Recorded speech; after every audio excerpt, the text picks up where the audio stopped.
What is going on, guys? I'm Consumer Tech Review, and today we're going to be doing a review of the Epomaker EP75. If at any point during the video you want to check out the EP75 for yourself, there are Amazon links below for the US, UK, Canada, and international links, but let's jump into it. Starting it off with what's in the box.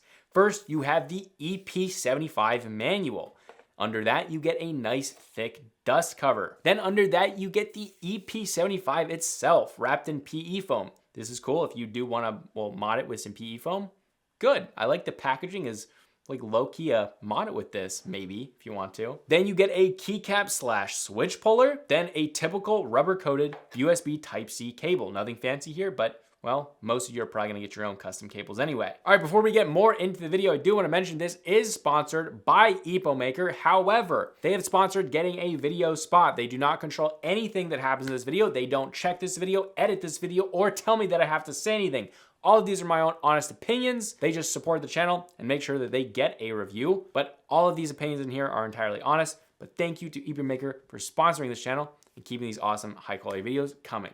All right. Back to the review. Let's talk form factor and build quality. This is a 75% split design form factor. We love to see it. No knob here. The colorway looks great. It's kind of a white and blue colorway. I think they say that it's like Norwegian. Or no, I'm totally getting it wrong. Argentina, definitely South America. That's where they say the keycaps are from. Whatever. Okay, that's the keycap section. I'm getting ahead of myself. It looks really good overall. The build quality here was probably the most surprising thing for me. Epomaker has had some great boards with fantastic sounds to them, but their cases have been high quality before and good plastics that they've used, but it just hasn't been awe-inspiring. Like, the case has just been kind of basic. They've also been reusing their case design, which it was a good one and it did work, for like 3 or 4 years now. And they did have some other case designs like the TH66 and the TH88, which were great cases and they worked really well and they had good sound profiles, but they're fairly basic. This one bumps it up a notch, and honestly, I was pretty impressed with that. As far as the build and rigidity, just like all the previous Epomaker boards, this one's really good. It is super rigid, where obviously this is a plastic construction, but you try to bend it side to side and it's not gonna happen. Very, very rigid. But where it differs is it's so much more unique. It has beveled edges, which are slight, and they look very pretty, much more high-end. There is a massive 360-degree RGB diffuser in there, just awesome. And then the bottom of the case is pretty typical Epomaker here with dual stage risers. They've always given that, which is great. Overall, I think this looks and feels more expensive than it is. But that being said, we're in a space where, well, keyboards are becoming unbelievably good. Because of the pandemic, it has just pushed these manufacturers to have unbelievable keyboards at low price points. This one has a very specific thing that I really like it for, but the case is really good. I think it's much more attractive than a lot of their previous designs here, really going in a good direction. All right, for mounting style and dampening, this is kind of tray mounted, although there's no screws that you actually directly screw into. There's a kind of a 2-piece plastic shell design, but then obviously you get that RGB thing in there. So kind of a 3-piece shell plastic case, but it's a clip together case, pretty easy to get off. So if you do want to get inside and mod it, not a problem there, but it snaps together and that's really the only thing holding the keyboard together. Now, obviously this wasn't a problem because it's very rigid and there was no problems with fit and finish there. But well, that's how it's mounted. It's like stand-ups, but it's just clipped together there. As for dampening, this uses EVA foam in the case, and then I believe also EVA foam or a similar type of foam between the plate and the PCB. Now, if you did want to make this quieter, because this is a fairly loud board, which I personally really like, but if you do want to make it quieter, you could definitely change out the dampening in the case, and that would make a difference. All right, but let's talk keycaps. These are ESA profile, which is what they call a subset of SA profile. Now, if you don't know SA profile is very tall. This one is a little bit slimmer, but it has that spherical top, so it's definitely more huggy on the fingers. I believe the ESA profile was developed by Epomaker. Whatever the fact is, I really like it. This is like a compact, stealthy, tactical SA profile. You actually have a very similar sound profile to SA, which I really like, but it's better for like typing and just overall usability because let's be honest, SA is not always the easiest to get used to or use on a daily basis. As far as what these are made out of, these are double shot PBT and there is zero texture here, being completely smooth. A little bit grippy, but once your oils get onto them from your fingertips, I know a little bit gross, but once you start typing on a little bit, it's not too grippy and not a problem, but there is kind of a little break-in period but we're only talking like 30 minutes an hour. Overall, I really do like the profile, especially for the sound profile, and I do like the huggy spherical tops. I like it, especially to type on. Now the printing here is, well, really interesting. As far as text crispness, super freaking crisp. I mean, really, really crisp. The interesting thing is you can almost see sometimes where like the letter separates from the rest of the keycap, which is interesting. It's not very noticeable at all. You gotta look super, super close, but it's super crisp to the point where it's almost like separating. Not a bad thing, especially for the price of these, and the crispness from like typical viewing distance. It looks absolutely as crisp as very, very high-end keycaps. So that's great. As for placement and the consistency of placement, there's definitely some variation here, but we don't expect the world at this price point. So some of them are a little bit high, some of them are a little bit low, some of them are a little left, some of them are a little right. Didn't notice a whole lot of variation like rotation-wise, but overall, I'm being a little nitpicky here, but it really depends on how OCD you are. For me, I'm OCD. Just typing, it's not a big deal. It's not that bad, but obviously if you look closely, you will probably see some variation. Overall, really like the keycaps, really like ESA profile, really like the sound profile of this. If you like louder keyboards, this is a cool thing. But now let's move into the reason that I really, really love this keyboard, and that is the switches. You have 3 switch options. First, you have Gateron Pro Yellows. That's a great switch. It's just a great switch, but that's not the thing that like makes this board. What makes this board is Epomaker's own switches. Now, Epomaker has their Flamingo switch, which is also a linear switch like the Gateron Yellow. And I believe all of these switches are pre-lubed.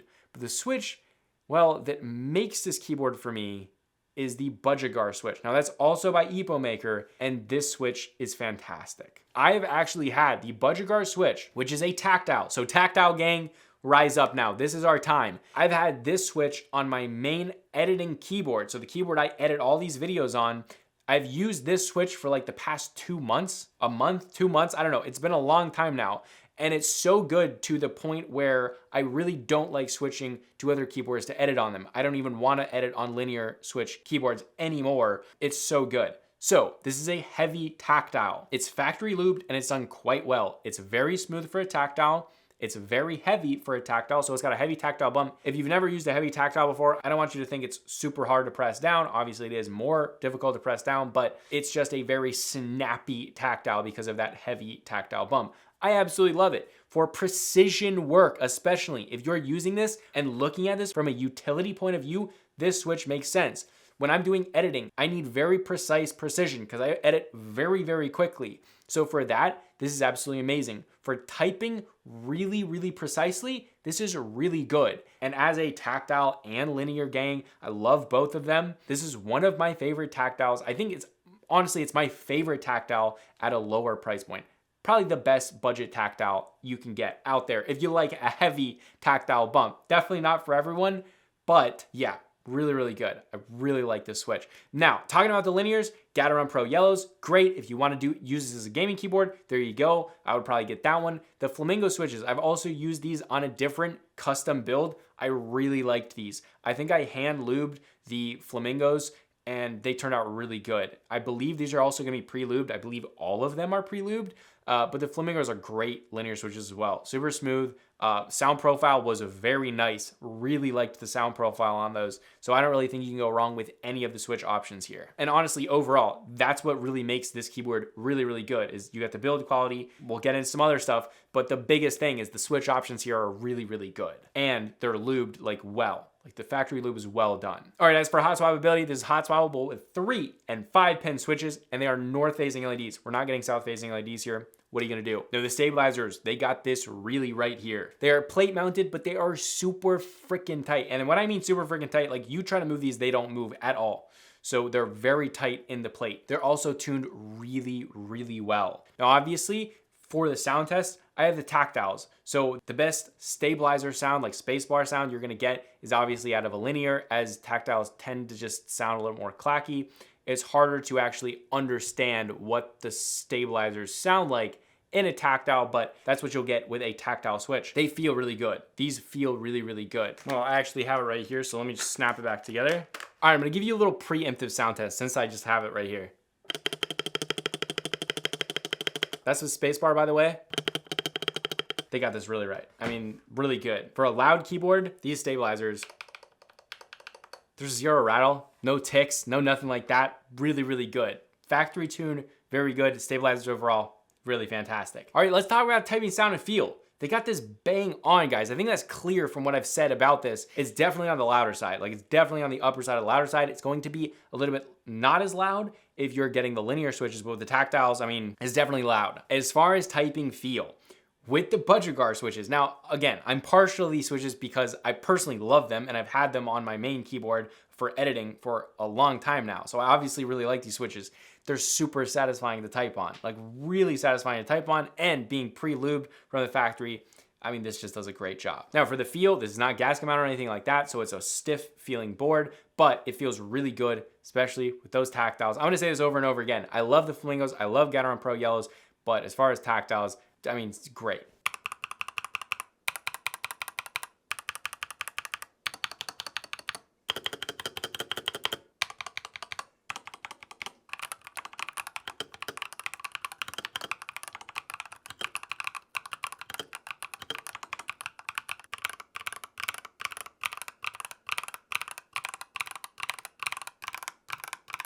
Now let's talk RGB, a section that's a nice pro to have, and it's, well, a fantastic thing with this keyboard. Not only do they have perky lighting with a bunch of different modes and static colors and whatever you want, and it's quite bright, but you get 360-degree lighting, which is super bright. Let me tell you, the lighting around that is very bright. In a super bright room with a lot of sunlight, with can lights on, just a very bright room, this has visible RGB that is bright visible RGB, which is like a hard thing to do. Most RGB just looks trash in the daylight. This looks really good. And I'm mainly talking about that 360-degree lighting. Obviously you get a little bit of a glow from those keys because it is nice and bright, but the 360-degree lighting, so good. Now, there are some cons here. It's not a perfect band. It's not perfectly diffused. It has bright spots and dim spots. However, because of how bright it is and vibrant it is, I don't care. Right? This is not Corsair, this is not Razer, this is not HyperX, how they have perfect diffusion.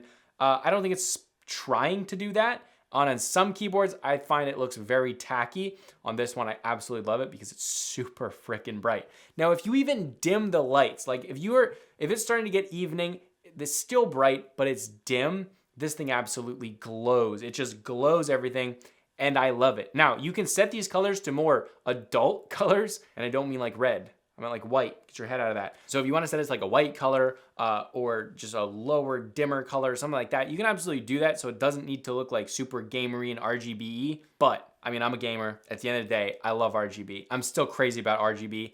I love this. Now, the battery and connectivity here also get pretty nuts. And this is, well, a really big pro and kind of shocking that they did this at the price point. Firstly, the battery, they call it a 10,000 milliamp hour battery. That's a lot of battery juice, but it's actually not. It's two 5,000 milliamp hour batteries, but well, that's the same thing, right? On a single charge, this thing lasts for freaking ever with the RGB on.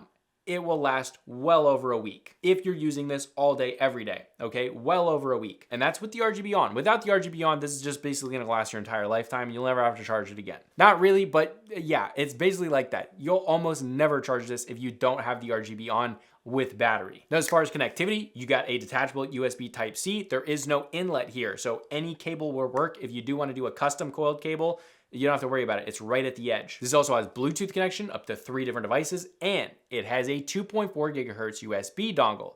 Now, the thing that I really like about the USB dongle is this has a nice little compartment on the back right side. So if you're holding the keyboard, well, if you're holding the keyboard right here, the compartment is right there. And when you press this in, it gives this super nice sound because you actually click it in and then pull it out. So it's not only magnetic, but it's a click in, click out. I'm just gonna give you the sound right now because it's so satisfying.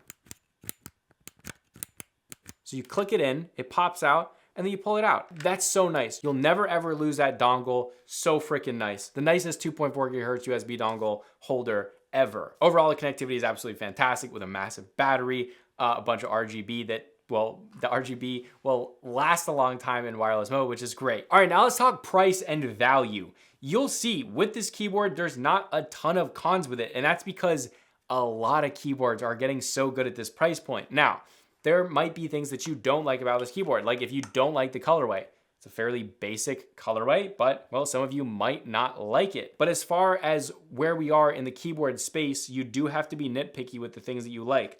I love the keycaps. I love the RGB, and I absolutely love the switches. The case is definitely a nice upgrade, especially from previous Epomaker builds.